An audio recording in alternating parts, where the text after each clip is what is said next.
Bismillahirrahmanirrahim. Assalamualaikum warahmatullahi wabarakatuh. Alhamdulillah rabbil alamin. Wassalatu wassalamu ala Rasulillah wa ala alihi wa sahbihi wa man da'a bi da'watihi wa tamassaka bi sunnatihi ila yaumiddin. Rabbi shrah li sadri wa yassir li amri wahlul 'uqdatam min lisani yafqahu qawli. Subhanaka la ilma lana illa ma 'allamtana innaka antal alimul hakim. Wa la hawla wa la quwwata illa billahil aliyyil azim.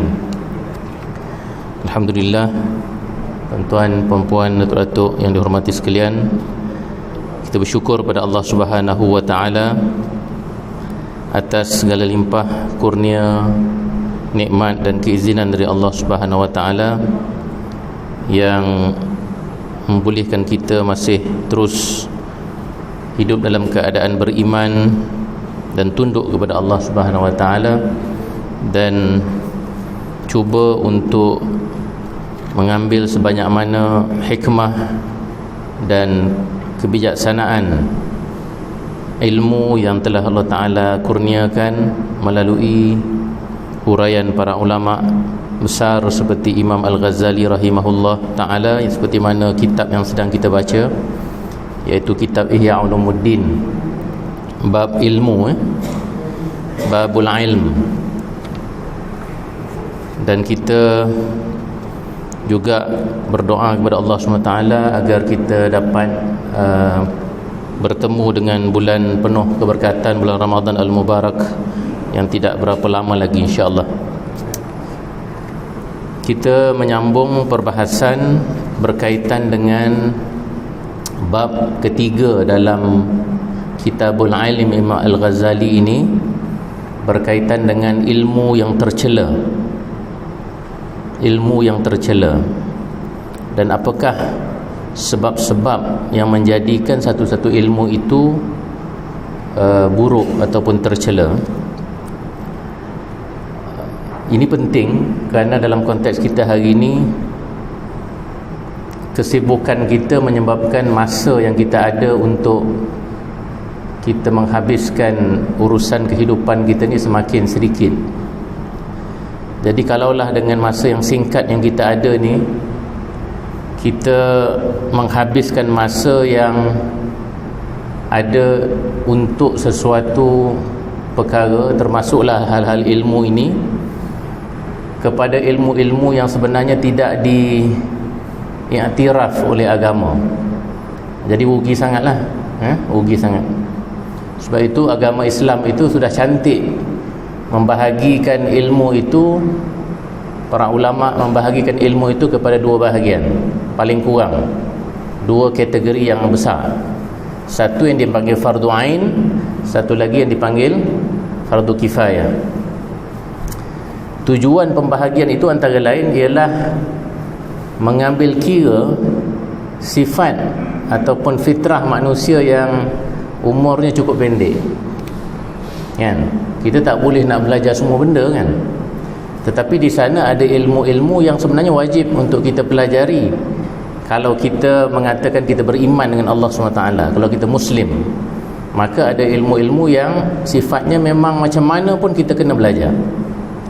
Jadi yang itu para ulama kita telah mengkategorikan sebagai ilmu yang dipanggil fardu ain, fardu kepada setiap ain, setiap diri. Itulah yang kita kena belajar tu, yang kita kata fardu ain tu, akidahnya, ibadahnya, akhlaknya, yang dulu kita kenali masa belajar kecil-kecil dulu kita panggil kafa, kan? Kelas kafa. Tapi konsep fardu ain ni dia bukan bertempoh macam tu, kan? Katalah kita selesai kita punya fardu ain darjah 1 sampai darjah 6, kita rasa kita dah selesai dah fardu ain kita. Imam Al-Ghazali sendiri mengatakan bahawa fardu ain ni dia very dynamic. Dia satu ilmu yang cukup dinamik. Dia bergantung kepada umur seseorang dan keperluan seseorang. Budak yang masih belum mumayyiz, dia tak wajib belajar ilmu fardu ain, sebab dia tak tahu pun nak membezakan baik dan buruk. Jadi fardu ain itu bermula apabila seseorang itu umurnya sudah sampai kepada dia boleh berfikir, itu umur baligh. Jadi sebab itulah ada hal-hal yang sampai sahaja ketikanya fardu ain itu jadi very prior kan, dia jadi penting sangat untuk belajar. Mana anak-anak kita yang dah 15 tahun katakan, ataupun sekarang ni lebih awal dia balik, itu sudah jatuh kewajipan ibu bapanya untuk memastikan dia tahu dan kenal Allah SWT. Kalau tidak, berdosanya kepada mak ayah, kerana ilmu itu ilmu fardu ain. Lagi lewat kita tangguhkan anak kita mengenal Allah, bila dia dah balik lagi banyak beban dosa yang kita tanggung. Kemudian tidak semua ilmu fardu ain tu kena diajar ketika dia balik. Kalau dalam akidah memanglah kena diajar bab-bab ketuhanan, tetapi kalau bab fiqh misalnya atau bab syariah, seorang anak yang 15 tahun dia tak wajib belajar haji kan pengajian haji pun kan ada dalam fardu ain dulu masa kita belajar kafah. Tapi sebenarnya pengajian tentang bab haji tu dia tidak wajib pada orang yang umur 15 tahun walaupun dia dah balik. Kerana keperluan untuk dia mengetahui tentang haji itu apabila dia nak pergi haji nanti. Bila nak pergi haji itu baru jatuh fardu pada dia untuk mengetahui hal-hal tentang haji. Walaupun dia rukun Islam. Tapi rukun Islam itu sifatnya dinamik. Dia wajib diketahui ketika dia nak melakukan. Yang tadi belajar tentang Tuhan tu memang dia wajib beriman dengan Tuhan bermula daripada dia balik sampai dia tua, sampai dia mati, dia kena beriman kan. Tapi untuk dia menunaikan haji, bukan 15 tahun semua dah siap nak pergi haji dah. Walaupun hari ni ada yang 10 tahun pun pergi haji dah. Tapi dari segi kewajipan untuk dia mengetahui ilmu fardu ain haji itu ketika dia betul-betul nak pergi haji lah. Puasa lebih awal, sebab ketika umur 15 tahun tu dia dah kena wajib berpuasa. Iaitu ilmu tentang puasa itu bermula ketika dia balik.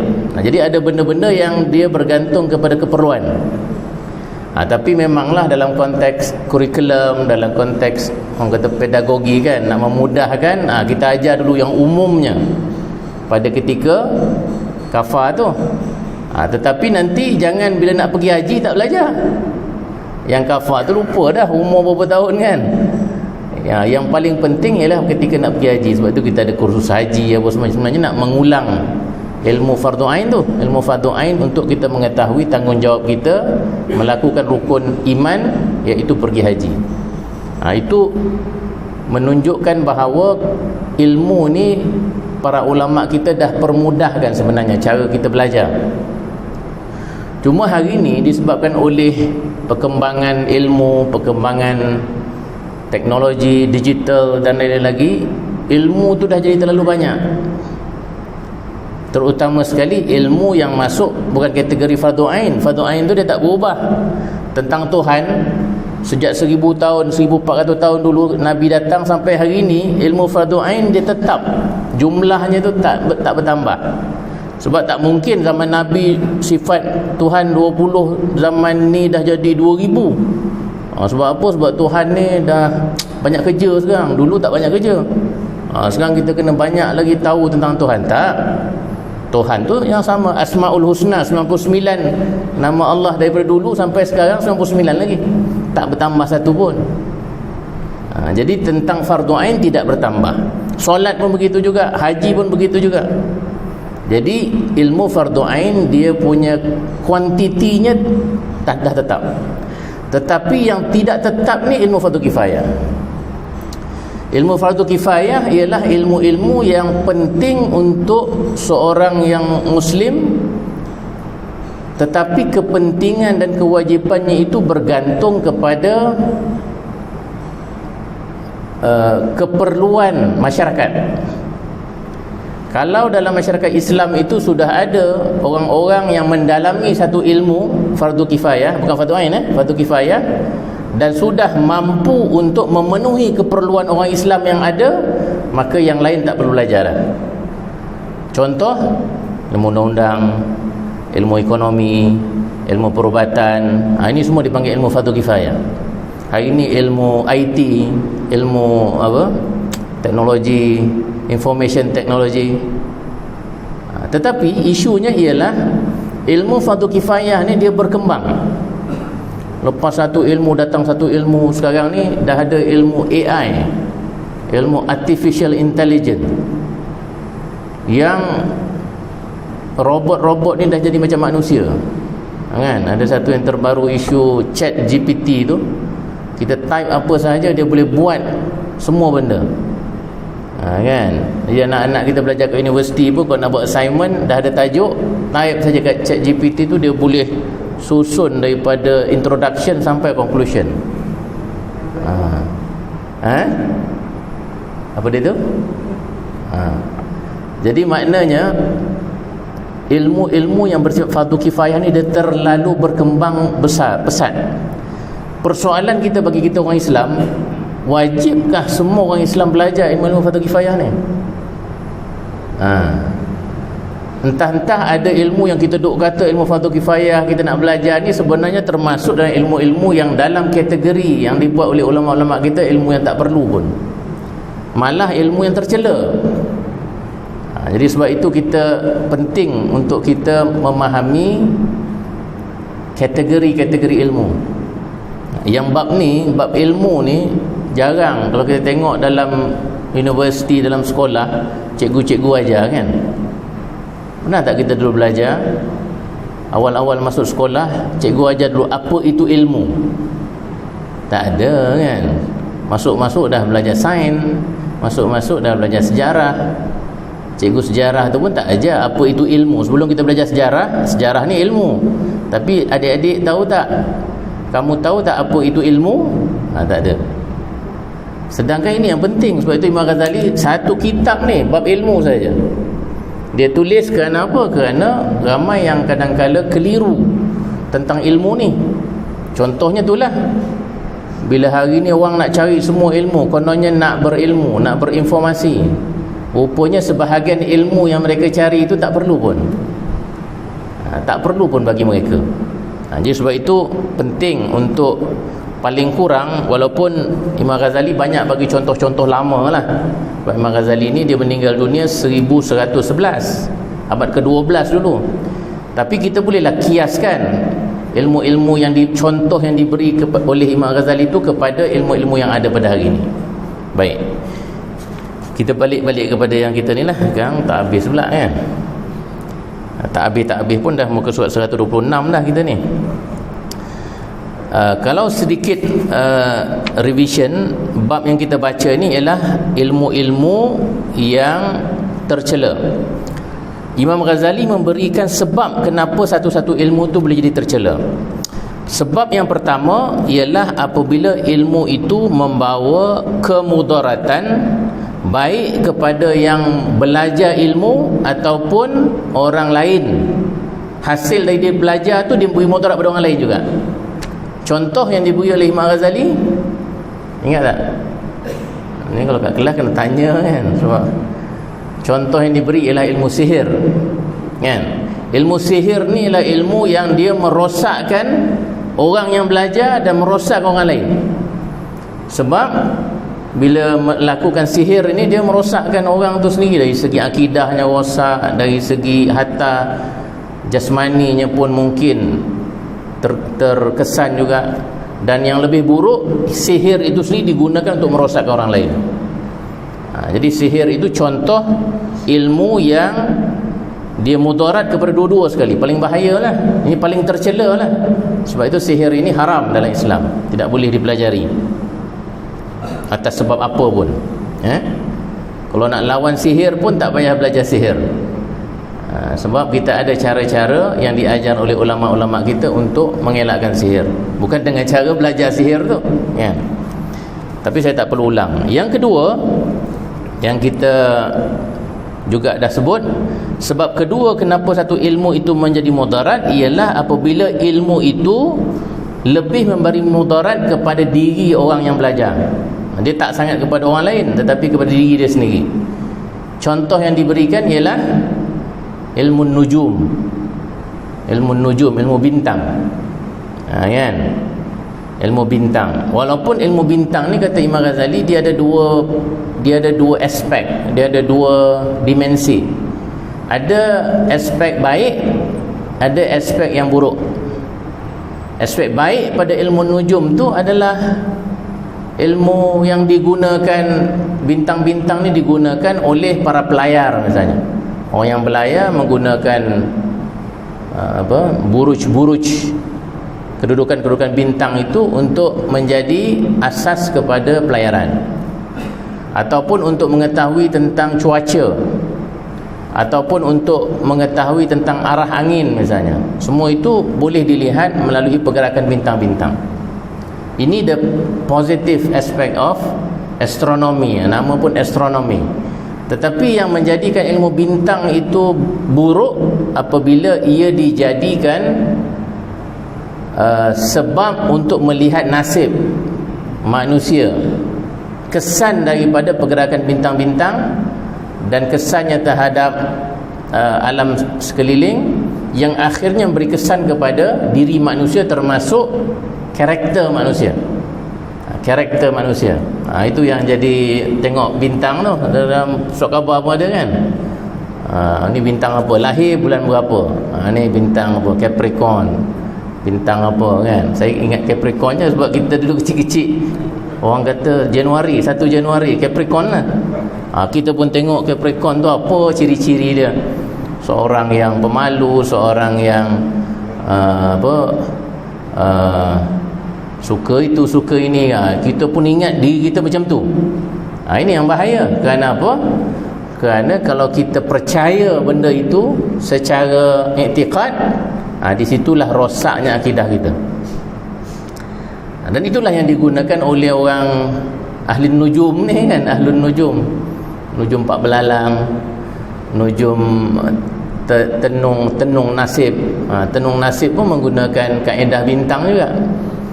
Yang ini yang ditolak dalam konteks ilmu. Kerana apa? Kerana dia lebih memberi mudarat kepada orang yang mempelajarinya, orang yang mempelajarinya. Kemudian hari ini kita pergi kepada huraian lebih lanjut, muka surat 126, berkaitan dengan ilmu nujum ni. Ada sikit lagi kita nak habiskan tentang ilmu nujum. Kata Imam Al-Ghazali, ilmu nujum ni dia punya mudarat dia tiga sebab, 3 faktor yang menyebabkan dia mudarat. Pertama, kita baca pada pertemuan yang lalu bahawa ilmu ini memberi mudarat kepada kebanyakan orang, sebab apabila diterangkan kepada mereka bahawa hal-hal itu terjadi adalah akibat perjalanan bintang-bintang, lalu tumbuhlah anggapan dalam hati mereka bahawa bintang-bintang itu dapat memberi kesan terhadap diri mereka. Di situ bermulanya rosaknya akidah. Sebab dalam akidah kita dah belajar dengan jelas dalam tauhid bahawasanya yang memberi kesan kepada kita ni, memberi bekas kepada kita ni hanyalah Allah Ta'ala melalui iradah dan kudrah Allah. Itu yang kita kena belajar tu, sifat-sifat Allah. Sifat Allah yang antara sifat yang kita belajar ialah Allah itu maha berkuasa. Maha berkuasa Allah itu mutlak. Mutlaklah arti kata tidak ada perkara yang berlaku atas dunia ni melainkan ia adalah kesan daripada kudrah Allah. Termasuklah kalau saya nak angkat botol ni, tak boleh saya angkat botol ni kalau bukan dengan kudrah Allah Ta'ala. Kan? Tak boleh kita bernafas kalau bukan dengan kuasa yang Allah Ta'ala gerakkan untuk kita bernafas. Sampai begitu sekali dalam akidah kita. Jadi maknanya tak boleh kita memindahkan kudrah Allah itu kepada makhluk. Masalah ilmu nujum ini, kita memindahkan kudrah Allah itu kepada bintang. Samalah kadang-kadang orang percaya kepada tangkal, orang percaya kepada penunggu. Itu semua termasuk dalam bab-bab syirik. Bab-bab syirik. Jadi sebab itu faktor pertama yang menyebabkan ilmu nujum itu tercela ataupun dilarang adalah kerana ia akan menyebabkan orang luntur akidahnya dan mempercayai kuasa yang ada kepada bintang itu melebihi kuasa Allah Subhanahu Wa Taala. Kita dah habis di tengah tu. Kita sambung lagi bacaan kita. Tengah-tengah tu, pandangan seorang yang lemah iman kepada adanya cahaya. Ni saya dah sebut dah tentang semut. Ingat tak tentang semut yang kita ambil contoh hari tu? Ini masalah ni, kelas 2 minggu sekali ni habis lupa semua. Contoh yang Imam Ghazali bagi, permisalan lah hal-hal yang menyebabkan akidah ni rosak ni. Sebab kalau orang yang lemah iman, dia seolah-olah macam seekor semut yang duduk di atas sehelai kertas yang sedang ditulis oleh seorang penulis dengan sebatang pena, kalam. Kalau semut tu dia duduk dekat ujung kertas tu, dia hanya nampak pergerakan pen tu dan dakwat-dakwat yang ditulis dan tulisan-tulisan yang ada dalam kertas tersebut. Kalaulah, kata Imam Ghazali, semut tu ada akal, dia akan terfikir bahawa pen itulah yang menulis, pen itulah yang menyebabkan tulisan itu terjadi ataupun tertulisnya tulisan-tulisan itu. Sebab kan semut ni kecil je, sedangkan semut itu tidak sedar bahawa yang menggerakkan pen itu ada jari manusia, dan jari itu pula digerakkan oleh akal otak manusia. Jadi dia sebenarnya bermula dengan manusia itu sendiri, yang akhirnya menyebabkan dia menulis. Semut tadi hanya nampak pen saja, dan dia anggap pen itu yang menulis, bukan tangan. Dia tak nampak manusia yang besar tu. Samalah dengan persoalan akidah seorang yang lemah imannya. Kalau imannya lemah, dia tak percaya adanya Tuhan, dia tak kuat akidahnya dalam mempercayai wujudnya Tuhan yang maha berkuasa, maha berkehendak, yang sempurna sifat-sifatnya, maka dah pastilah mereka tak nampak kebesaran Tuhan, tetapi mereka hanya nampak kebesaran makhluk. Macam tadilah, dia nampak air ni yang mengenyangkan dia, yang hilangkan haus. Sebab yang dia nampak, dia minum air je. Tapi kalau imannya kuat, dia belajar tentang tauhid, dia tahu bahawa yang kita tidak akan mampu hatta untuk mengangkat botol ni melainkan dengan kudrah Allah Subhanahu Wa Taala, maka dia tahu tidak akan ada perkara yang boleh berlaku atas dunia ini melainkan dengan kuasa Allah Subhanahu Wa Taala. Jadi orang yang kuat iman ni, dia tak macam semut tadi. Dia akan tahu bahawa yang berkuasa ialah manusia yang menulis kertas itu, menulis pen itu, bukan sekadar pen itu sahaja. Maknanya kalau kita ni, umpamanya kita ni kena belajar tauhid lah. Tak sama macam semut tadi kan. Macam semut tadi, kalau dia nampak manusia pun okey lagi, tapi kita ni tak nampak Tuhan yang menggerakkan segala benda atas muka bumi ni. Yang itu kita kena imani, yang itu kita kena belajar tauhid. Ramai juga orang yang tak beriman dengan Allah Ta'ala, ramai yang etis, ramai yang akhirnya menolak Tuhan dan lain-lain lagi. Tapi kita yang diajar dengan betul akidah, kita yakin tidak ada satu pun perkara yang boleh bergerak di atas muka bumi melainkan dengan kuasa Allah Subhanahu Wa Ta'ala. Itu maksudnya. Selesai selesai yang pertama tadi, bahawa ilmu itu mudarat disebabkan akibat daripada akidah tadi, akibat daripada kepercayaan nantinya berpindah kudrah Allah itu kepada bintang-bintang yang mereka percaya memberi kesan terhadap karakter mereka. Yang kedua, muka surat 127, yang menyebabkan ilmu nujum ini sebenarnya tercela, kata Imam Ghazali, ialah bahawa keputusan ilmu nujum itu sebenarnya tekaan belaka.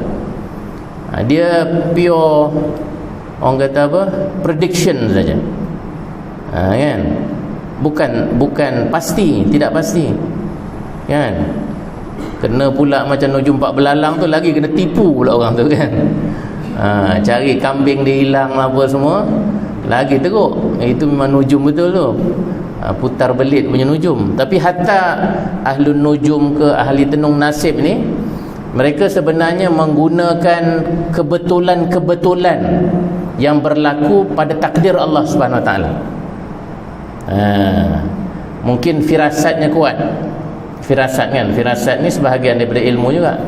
Maknanya dia boleh lihat kedudukan berlaku sekian, maka lazimnya akan berlaku macam ni. Jadi dia predict lah, dan biasanya mungkin betul. Tapi kata Imam Ghazali, sebenarnya dia bukan pasti. Tidaklah diketahui bahawa hak diri seorang baik secara yakin atau berat dugaan. Maknanya benda itu tidak meyakinkan, malah tidak juga berat dugaan tu maksudnya zon al-ghalib. Kan, macam zon ni macam kita sangkaan yang berat. Kan, zon ni sangkaan yang berat. Itu pun tak juga sebenarnya, kata Imam Ghazali. Maka keputusan dari nujum itu adalah satu keputusan berasaskan kebodohan. Dia berdasarkan kejahilan sebenarnya, bukan berasaskan keyakinan dan ilmu. Maka adalah tercelanya di atas dasar ini dari segi bahawa ilmu nujum itu sebenarnya kejahilan, dan tidaklah ia satu ilmu pengetahuan. Kita cakap tentang ilmu ni, dalam Islam ilmu itu mesti berdasarkan keyakinan, bukan berdasarkan was-was, bukan berdasarkan zon, kan? Lebih-lebih lagi kalau hal yang berkaitan dengan akidah. Sebab itu dalam akidah kita diajar syarat akidah itu sah ialah pertama dia mesti yakin. Bab akidah tak boleh 50-50. Kan? Kau percaya kat Tuhan tak? Aku percaya, tapi kan, dia ada slow je. Tapi bila dah ada tapi tu habislah dia dah tak 100% lah. Dia tidak di tahap yakin, dia turun ke tahap paling kurang zon. Zon ni maknanya dia lebih daripada separuh. Kalau separuh 50-50 itu dipanggil syak. Ni dalam epistemologi Islam lah, konsep ilmu ataupun faham ilmu dalam Islam ni pun ulama-ulama kita bincang. Kalaulah dia 50-50 antara dia percaya atau tidak, itu dipanggil syak. Kalau dia lebih pada 50% tapi tak sampai 100%, itu dipanggil zon.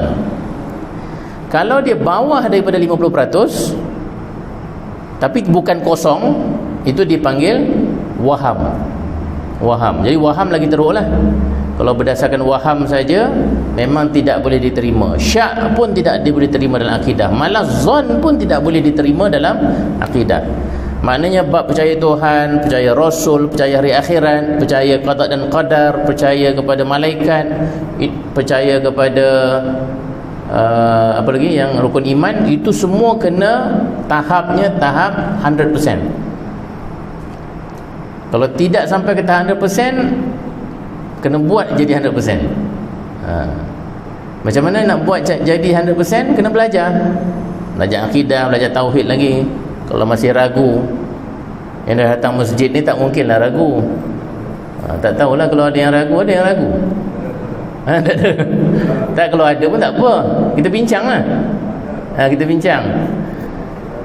Tapi yang di rumah kita, anak kita, cucu kita yang mungkin terbuka dengan digital world kan, alam digital, alam internet, ini tak tentu, kita tak boleh pastikan kecuali kita betul-betul tanya dia lah.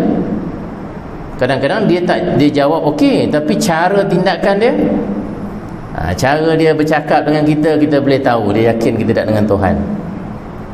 Dia punya tawakal dia kepada Allah Ta'ala misalnya kan, kuat tidak? Kalau yakin 100%, dia kena yakin Tuhan itu yang menentukan segala-galanya.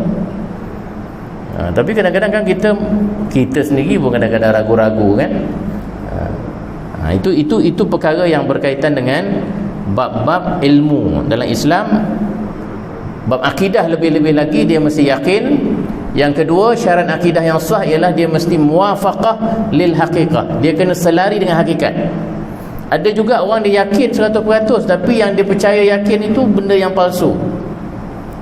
Contoh yang para ulama kita bagi tahu ialah keyakinan orang-orang Nasrani terhadap Isa itu anak Tuhan, kan?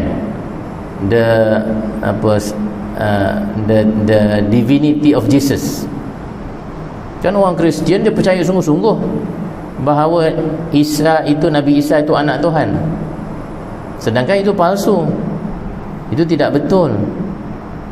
Jadi walaupun dia ada yakin, tetapi dia tidak ada muwafaqah, dia tidak betul dia punya tu, itu pun tidak sahih juga.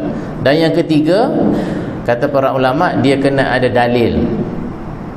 Keyakinan itu tak boleh keyakinan yang kosong, dia tak boleh taklid. Kan? Contoh, kalau orang tanya percaya pada Tuhan, percaya, apa dalilnya? Dalil saya sebab semua orang percaya, takkan saya tak percaya. Satu taman tun percaya kat Tuhan, takkan saya tak percaya. Itu bukan dalil. Itu bukan dalil, itu taklid. Taklid tak boleh pakai. Tak boleh pakai dalam akidah. Tapi dalil ni dia tak perlu terlalu mendalam. Dia boleh, kata para ulama akidah, paling asas cukup dah. Contoh, Tuhan, apa dalil adanya Tuhan? Adanya alam ini, kan diajar kan dalam akidah kita, adanya alam ini. Alam ni merupakan bukti adanya Tuhan.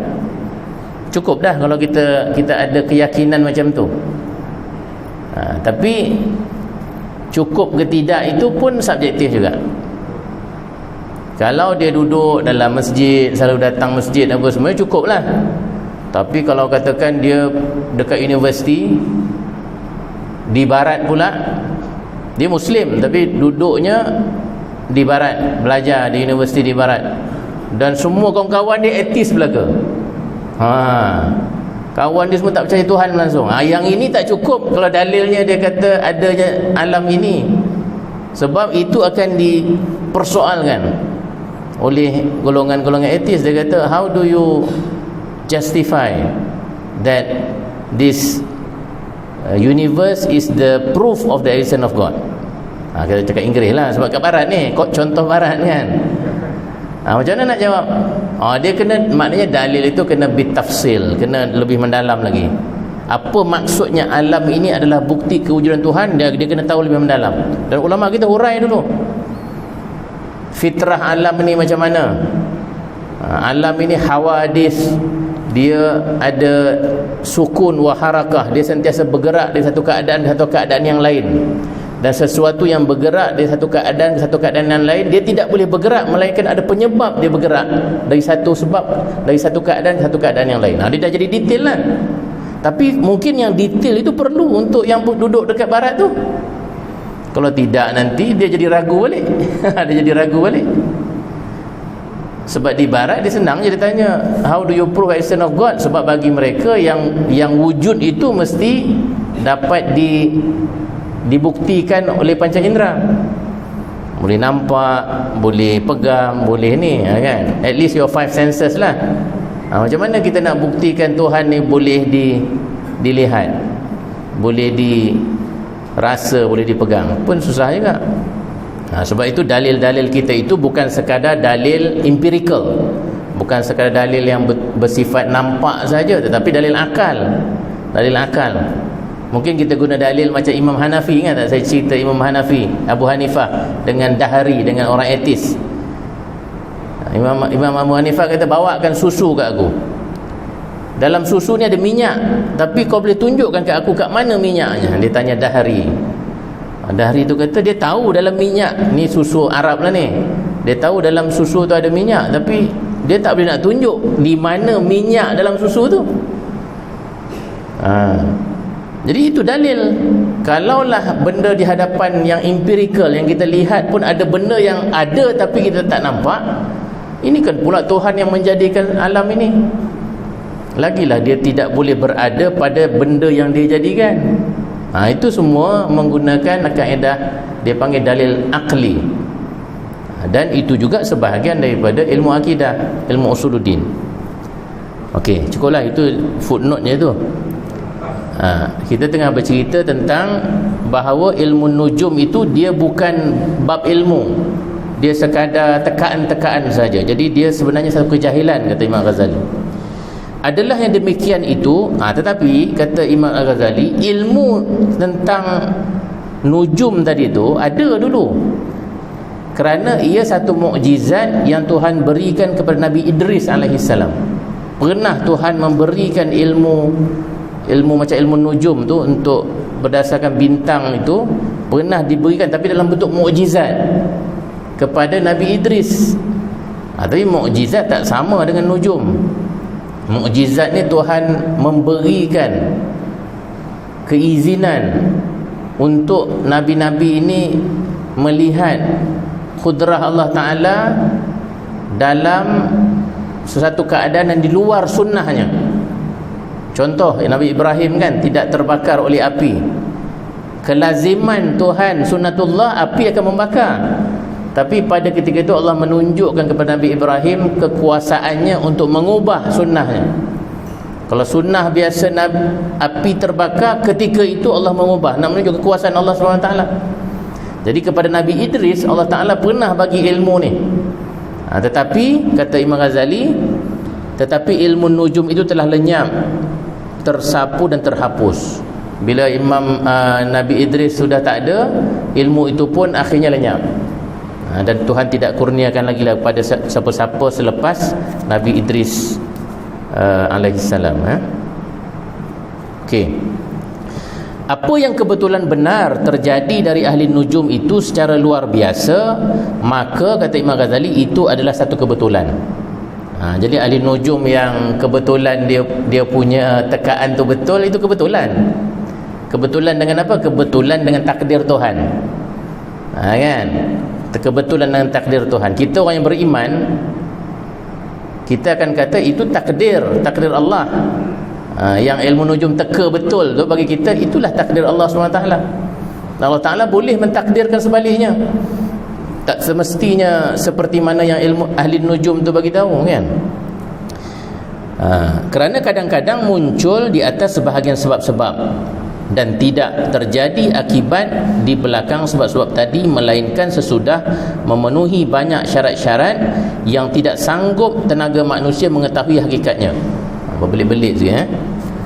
Maksudnya ialah, kata Imam Ghazali, sesuatu benda itu berlaku, dia ada faktor-faktor yang menyebabkan dia berlaku. Dia punya possibilities, kan? Dia punya kemungkinan-kemungkinannya. Contoh, kita tengok langit gelap. Sekarang ni tiap petang gelap, kan? Tapi kita pasti tak langit yang gelap tu akan menurunkan hujan. Kita yang beriman, kita kata tak, itu bergantung Allah Ta'ala mentakdirkan dia turun, dia turun. Dan sunnatullah juga, Allah Ta'ala itu mentakdirkan banyak perkara. Katalah langit dah gelap dah, tapi Allah Ta'ala mentakdirkan angin datang. Angin datang meniup awan yang gelap itu daripada kawasan kita, dia bawa ke kawasan lain, dan kawasan lain yang hujan, kawasan kita tak hujan. Jadi kalau ahli nujum tadi, dia pakai dia punya kelaziman lah, dia kata hujan. Tapi kita akan kata tidak semestinya, kerana Allah Ta'ala boleh mentakdirkan, sebab yang angin yang datang tu pun takdir Allah juga. Dan faktor lain lagi, yang dalam di angkasa tu kita pun tak tahu apa yang ada. Faktor angin, mungkin faktor udara, faktor macam-macam. Sekarang ni climate change ni lagilah, kita pun kadang-kadang cuaca jadi macam ni, kadang-kadang cuaca jadi macam ni, kadang-kadang terlalu panas. Bagi kita itu semua takdir Tuhan. Tuhan mentakdirkan banyak perkara, banyak mungkinat. Tetapi yang menentukan daripada banyak mungkinat ini kepada satu perkara yang pasti yang berlaku, itu adalah Allah Ta'ala punya kuasa. Sama seperti hidup kita juga. Saya ni kan lahir dulu dekat Kedah. Ni pun contoh saya dah bagi dulu. Boleh saja Nabil okey, tak apa, tak sempat nak bagi contoh kedua. Nanti kita tunggu akan datanglah insya-Allah, untuk kita bercerita lebih lanjut tentang isu ilmu tercela. Tak sempat je.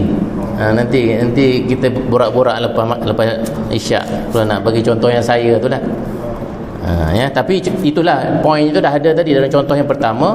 Maksudnya kita tidak boleh mengatakan satu itu pasti berlaku, kerana akhirnya takdir Allah yang akan menentukan segala sesuatu. Wallahu alam. Assalamualaikum warahmatullahi wabarakatuh. Bismillahirrahmanirrahim. Allahumma ftah alaina hikmataka wa anshur alaina min khazaini rahmatika ya arhamar rahimin. Rabbana atina fid dunya hasanah wa fil akhirati hasanah wa qina adzabannar. Walhamdulillahirabbil alamin.